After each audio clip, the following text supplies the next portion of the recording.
नमस्कार मित्रांनो, मी प्रकाश पांगारे आणि माझी पत्नी प्रिया पांगारे. केळीचे पान या सदराखाली आम्ही नवीन चॅनल चालू केले आहे. त्यामध्ये तुमचे सहर्ष स्वागत आहे. आज उत्पत्ती एकादशी, आळंदीची यात्रा, त्या निमित्ताने आम्ही साबुदाणा खिचडी व शेंगदाण्याचे बेसन पीठ असे तुम्हाला साधी आणि सोपी रेसिपी करून दाखवणार आहे. तुम्ही त्याचा आस्वाद घ्या. आता आपण साबुतांदूळ भिजत ठेवले होते.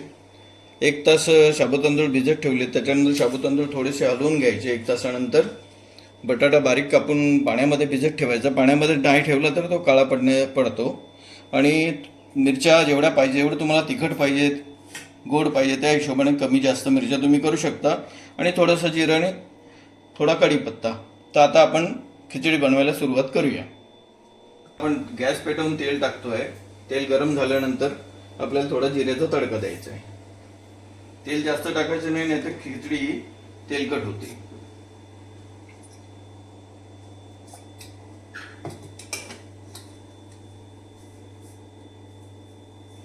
आपले आहे, आपण त्याला आता थोडंसं जिरं टाकायचं, त्याच्यामध्ये कढीपत्ता टाकायचा आहे, मीठ टाकायचं, मिरची टाकायची आहे, ती थोडी हलवायची आहे.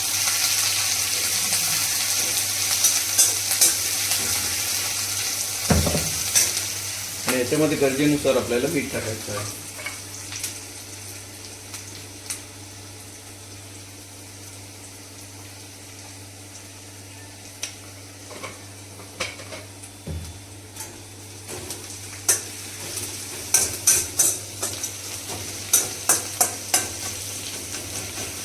आता याच्यामध्ये आपल्याला जो आपला आपण बटाटा पाण्यामध्ये ठेवलेला आहे तो थोडासा फ्राय करून घ्यायचा आहे.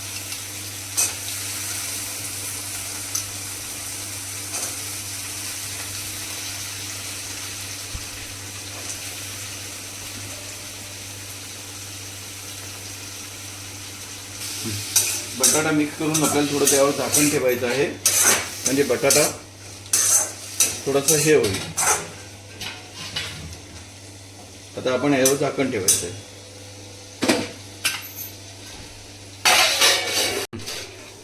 मित्रांनो, आपला बटाटा वाफळलेला आहे. आपण तो चेक करू आणि त्याच्यानंतर आपण याच्यात साबुदाणा बटाटा चांगला वाफळून घेतलेला आहे आपण.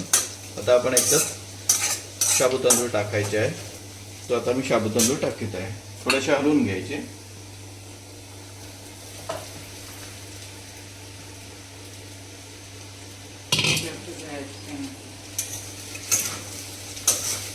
गॅस स्लोच ठेवायची. गॅस फास्ट नाही करायची. गॅस फास्ट केल्याने मग खिचडी खाली लागण्याची शक्यता असते. एकदा लागली काय मग ती व्यवस्थित होत नाही आणि सारखं हलवावं लागतं त्याला.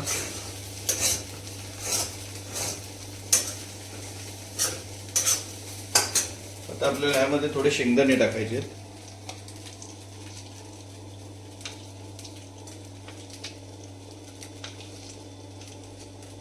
हे आपण शेंगदाणे टाकलेले आहेत. आता ह्याला व्यवस्थितपणे हलवून घ्यायचं.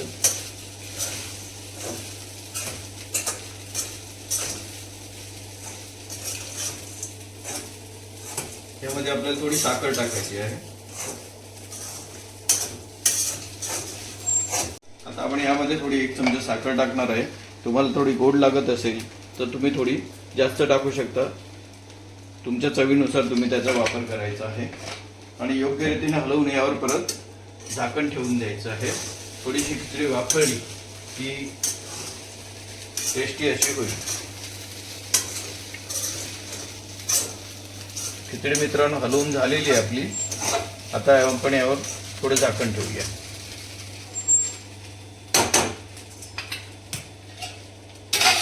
करता जिरं, 6 मिरच्या,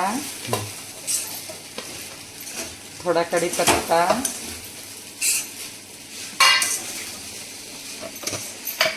1 चमचा साखर,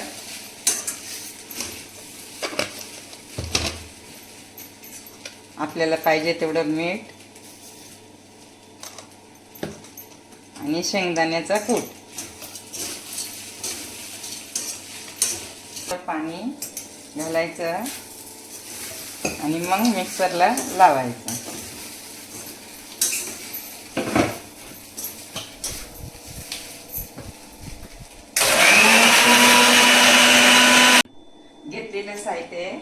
आता हे रेडी झालंय. आता आपल्याला याला तडका द्यायचा आहे. मित्रांनो, आता आपली खिचडी तयार झाली आहे. आपण तिला एकदा हलवून घेणार आहे आणि गॅस बंद करणार आहे. खिचडी छान मोकळी अशी झालेली आहे, तुम्ही पाहू शकता. आता आपण गॅस बंद करायची आणि त्यावर झाकण तसंच ठेवायचं.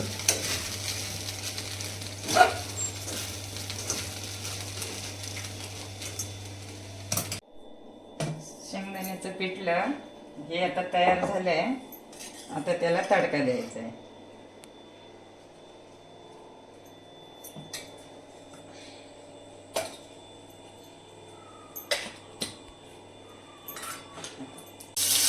हे आता तडका दिला आपण.